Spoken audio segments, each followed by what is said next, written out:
This is a comparison which we hold every 5 years, and the main purpose of this comparison is to disseminate the world standard for solar irradiance measurements throughout the world to all countries who participate with their reference instruments in this comparison, to compare them to our world standard group.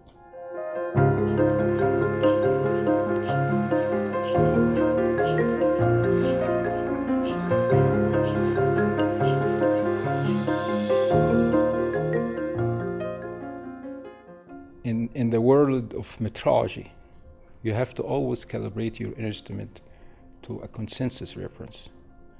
So when I have measurements here, and I take my cavity back home, and I take measurements, my data would be comparable to the data here, or in Germany, or in Egypt, anywhere everybody that participates here.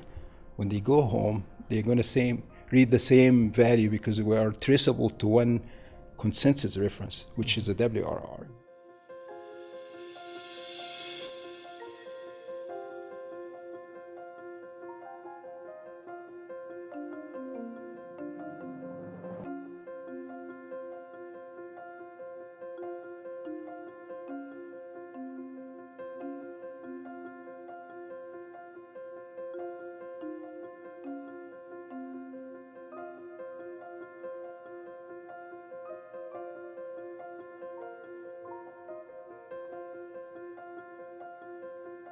We are here with the cavity radiometer, so that's the most precise reference instrument. We're measuring direct solar radiation here, and we're then bringing that instrument home, and where we then calibrate our own reference instruments, which then serve as a basis for calibration of all the meteorological standard network and some stations of our radiation measurement network that consists of an expanded set of especially high quality radiation sensors.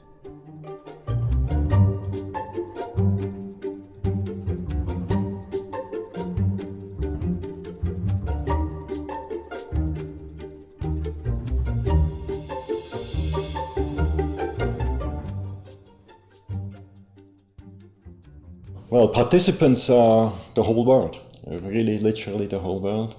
The basic intention is that the regional radiation centers attend.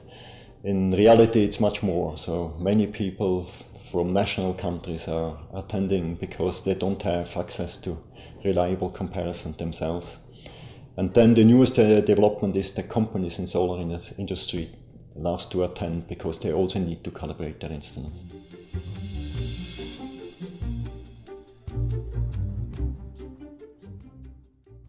That's also for historical reasons. Davos, this institute, the Physikalisch-Meteorologisches Observatorium, I don't think it has an English name, so it was founded 100 years ago, and it was a world-leading institution of solar radiation measurements when in 1971 WMO decided that standardization is needed, worldwide standardization is needed, and homogenization is needed for solar irradiance measurements. So they asked who would be willing and able and capable of serving as a world radiation center. And PMOD was offering this to do this service, to act as a world radiation center, and that's how the world standard came to be here in Davos, and it still is here for 40 years now. And that's why we are responsible for maintaining the standard and for disseminating it, and the IPC is the main event to disseminate the standard worldwide, homogenize the radiation measurements.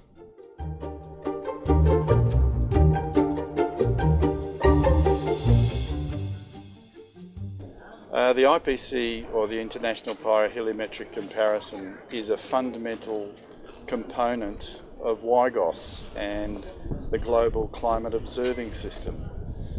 Without the IPC, countries can't compare their radiation data.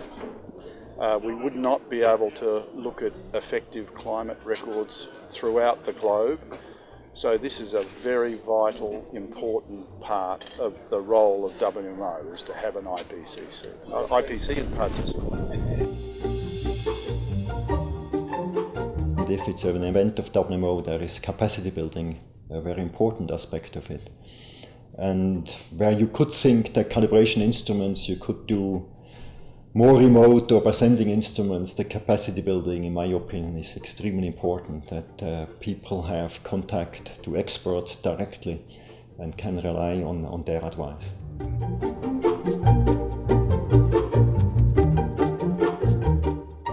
Por supuesto que enriquece mucho saber en los seminarios qué es lo que se está haciendo tanto en cuestiones de avances de radiometría como lo que están haciendo colegas en otros centros regionales. Ahorita con lo que hemos visto hasta ahora llevamos ya como que varias ideas para discutir en México, tanto en la forma de presentar datos como discutir acerca de los procedimientos de calibración o por ejemplo, nos dieron una muy buena presentación acerca de la importancia de la radiación circumsolar y su influencia en las mediciones. Esa es una parte que tenemos que revisar. Es muy enriquecedor los seminarios.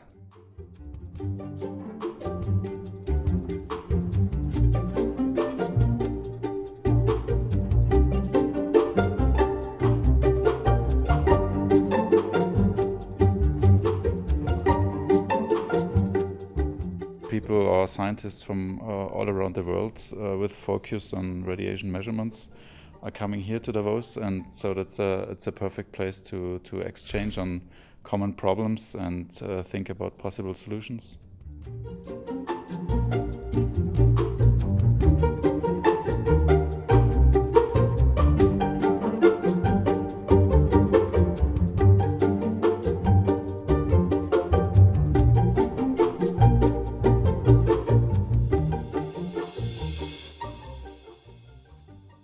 For one reason, we are always interested to follow our instruments. We want to see how do they perform compared to the world standard here in Davos.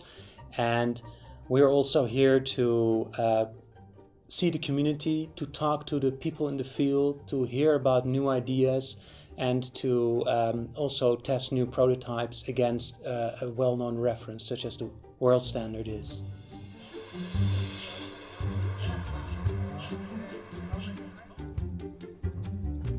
The stability of the instruments so far is such that 5 years for an international comparison using for a number of member states of the WMO and associated agencies is perfectly okay.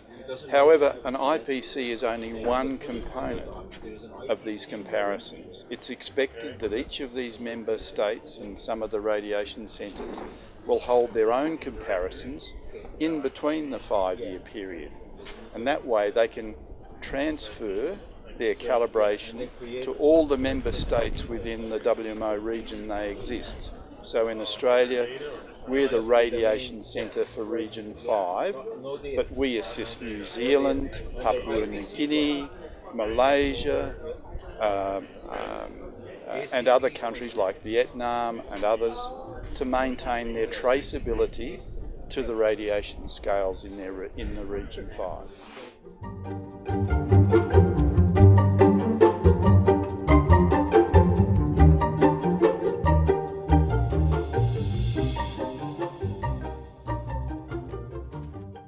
Our experience has shown that there are incredibly unbelievable failure modes possible in this, even in the most modern instruments.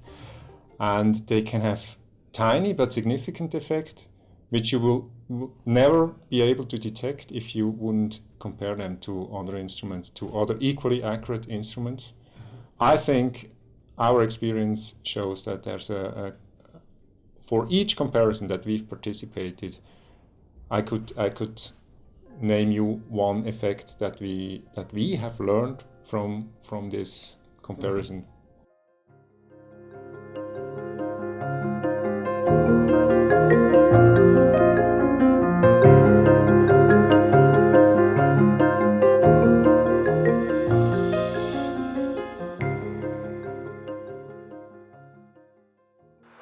addition to the shortwave measurements that are being done during the IPC itself, there is also the second component of the Earth radiation budget, which is the long-wave radiation. And this component is the one that we are calibrating here on the roof, using instruments that are called pyrheliometers, of which we have installed about 30 today, and they are measuring the emitted radiation from the atmosphere.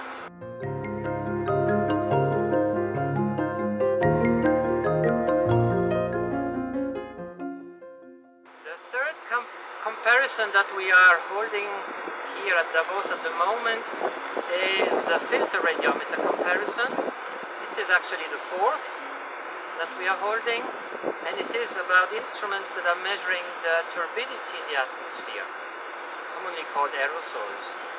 And aerosols are one of the largest unknowns in the Earth's atmosphere.